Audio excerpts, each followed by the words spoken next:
दोस्तों, हमें भगवान ने जन्म श्रेष्ठ उद्देश्य एवं उच्च आदर्शों वाला जीवन जीने के लिए दिया है।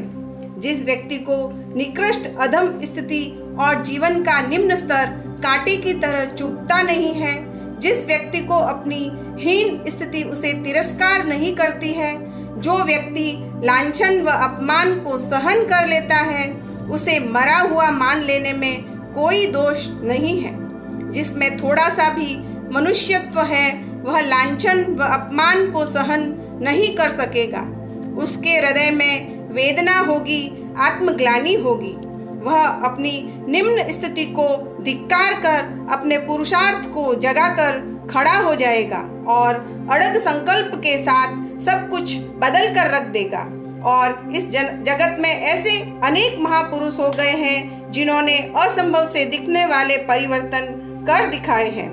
उनमें से एक थे महाकवि कालिदास।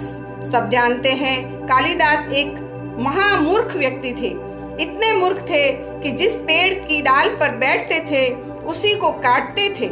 ऐसा करते हुए कई बार लोगों ने उनको देखा था व नीचे उतारा था। कालिदास इतने मूर्ख अज्ञानी थे कि लोग उनको बकरी कहते थे और बै बै कहकर चिढ़ाते थे। उनके न तो कोई माँ थी, न कोई बाप था, न कोई उनका भाई था, न कोई उनका मित्र था। सबके विनोद का पात्र बने हुए थे।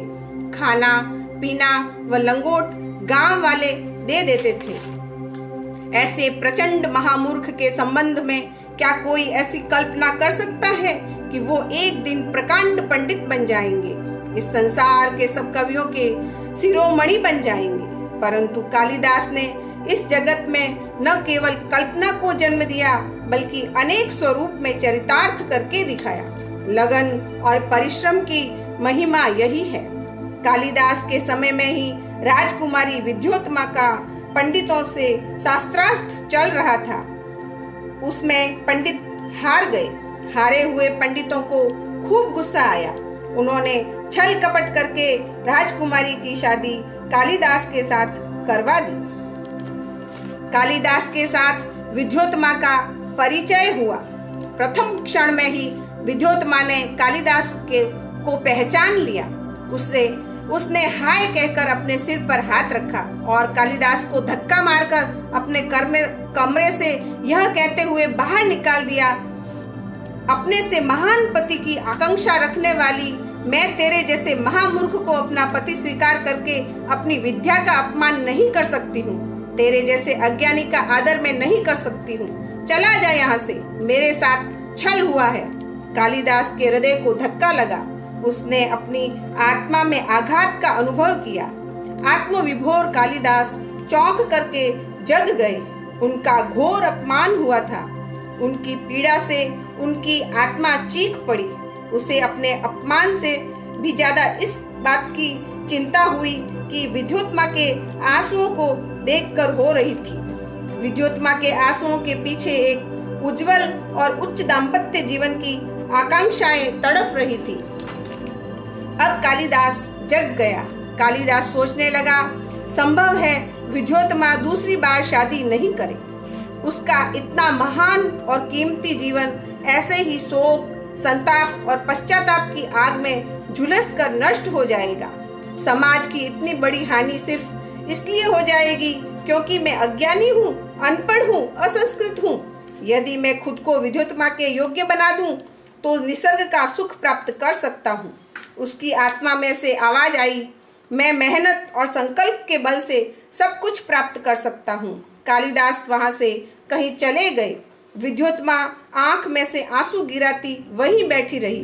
बहुत समय बीत गया। 4, 6, 12 वर्षों तक कालिदास का संबंध इस जगत की हर बात से टूटकर अध्ययन से जुड़ गया। अध्ययन और अध्ययन में उनको इस बात का ध्यान भी नहीं रहा कि कब दिन उगा, कब रात हुई, कब सांझ हुई। किस बात का ध्यान नहीं रहा। उनको अनेक वर्षों तक सिर्फ एक ही बात का भान था और वह थी एकाग्रता और अध्ययन। कालिदास ने अपने अध्ययन की तपस्या को उच्च शिखरों तक पहुंचाकर जो प्राप्त किया वह लेकर विद्योत्तमा के पास पहुंच गए। उस समय विद्योत्मा अपने कक्ष में बैठी बैठी वही वेदना के आंसू बहा रही थी। उस समय अचानक किसी ने उनका दरवाजा खटखटाया। विद्योत्मा को शुद्ध एवं परिमार्जित संस्कृत में शब्द सुनाई दिए, प्रियतमे द्वारम कपाटम देहि। वहां खड़ी हुई, दरवाजा खोला, देखा, पूछा कौन है? जवाब मिला, मैं महामूर्ख कालिदास। कालिदास हंस पड़े। विद्योत्मा खुशी से भाव विभोर बन गई। अब तक वह महामूर्ख कालिदास की पत्नी थी, अब वह महाकवि कालिदास की प्रेरणादायिनी प्राणेश्वरी विद्योत्मा बन गई। दोनों के मिलन ने कालिदास की साधना व विद्योत्मा की वेदना को सफल व सार्थक बना दिया। यह है संकल्पबद्ध मेहनत तथा लगन का चमत्कार। जब गरीब में गरीब और मूर्ख से मूर्ख होने के बाद भी लोगों ने इस संसार में सर्वोच्च शिखर पर पहुंचकर परिश्रम की महिमा को प्रकट कर दिया है, तब कोई कारण नहीं रह जाता है कि मैं और आप कोई भी आज की स्थिति में से आगे बढ़कर यश प्राप्त न कर सके। दोस्तों, अगर आपने मेरे चैनल को अभी तक सब्सक्राइब नहीं किया है तो जल्दी से कर लीजिए, ताकि नए वीडियो के नोटिफिकेशन मिलना शुरू हो जाए। आज बस इतना ही।